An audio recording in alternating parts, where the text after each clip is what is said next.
मैं बाहर ले मुल्क रहा, अबू धाबी बहुत अरसा रहा कि मैं जिंदगी में सारी उम्र वहां रहा, माल भेजता रहा, पैसे भेजता रहा, साल के बाद आता था। आखिरकार मैंने कहा अब वहां जाके वक्त गुजारूं अपने मकाम पे। मैं फिर अपने वतन में आ गया। अरसे के बाद मुझे पता चला कि मेरे पास तो कुछ भी नहीं है, जो कुछ था वो सब लोग खा गए, और अगर जायदाद बनाई तो उन्होंने अपने नाम बनाई, मेरे पास कुछ भी नहीं।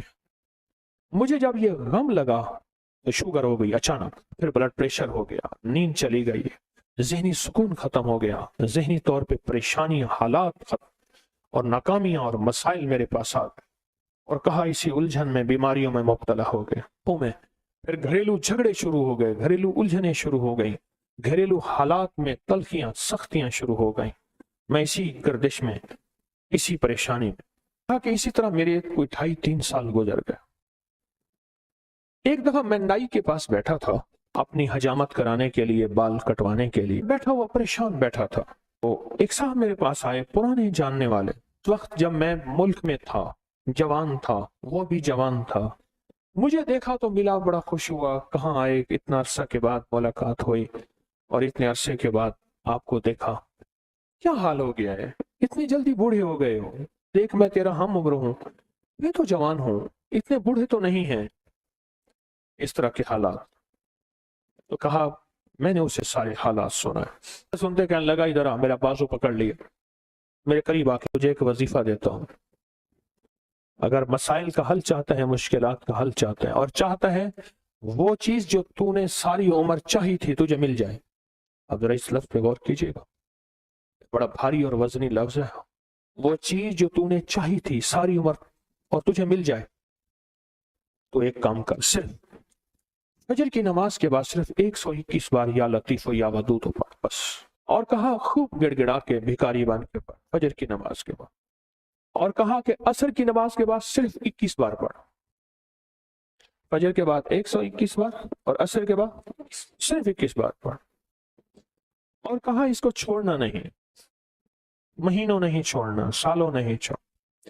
कहा उसने हजामत बनवा ली थी और वो चला गया।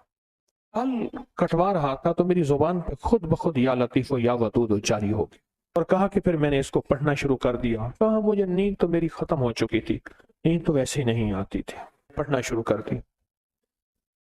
कहा चंद ही माह पढ़े थे, सबसे ज्यादा जिस बंदे ने अपने नाम जायदाद करवाई थी वो मेरा सगा भाई था। भाई के नाम पैसा भेजता गया और वो जायदाद लेता गया। जब मैं आता था वो कहता था ये तेरा है, ये तेरा है, ये तेरा है, और मैं खुश होता था। कहा मेरे पास आया, फजर के वक्त मैं तस्बीह कर रहा था। कहा कि अपना जो है ना, वो पगड़ी होती है, देहाती बांधते हैं, वो साफा पगड़ी उठा के मेरे पाँव पे रख दिया। अल्लाह के वास्ते माफ कर दे, जो मुझे पता है तू लोगों के पास आता जाता है, तूने कहीं से मेरे ऊपर तावीज कराए हैं, मेरे वो तावीज निकाल दे। तू जो कहेगा मैं कर दूंगा, तू जैसे कहेगा मैं कर दूं, मेरे वो तावीज निकाल। मेरे तन बदन में आग है, मेरी जिंदगी में परेशानी है, मेरे घर में बीमारी है, मेरे घर में दुख है और तकलीफें हैं, मुश्किलात और मसाइल हैं, मेरी जिंदगी सख्तियों, पता नहीं क्या क्या मुसीबतें उस बेचारे ने बताया। मैं हैरान हुआ, मैं खामोश हो गया। कहा कि खुद ब खुद गया और मेरी आधी से ज्यादा जायदाद उसी के पास थी और मेरे नाम करा दी हर चीज। कहा कि बस मैंने अब तक इसका किराया खाया है, इसकी आमदनी खाई है, बहुत खाई है, बहुत खाई है। पिछली माफ कर, तेरे नाम कराने में जो पैसा लगेगा वो भी मैं दूंगा, बस तू कबूल कर अपनी नेमत, अपनी चीज, मेरे लिए वो तवीज निकाल।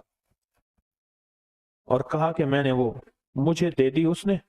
मैं तस्बीह पढ़ता रहा और तस्बीह पढ़ता पढ़ता एक दफा फिर आ गया कि मेरे साथ बैठा और कहने लगा मुझे सुकून मिल गया है, तेरी मेहरबानी है, तूने तावीज निकाल दिए हैं, अब मेरी जिंदगी में राहत है,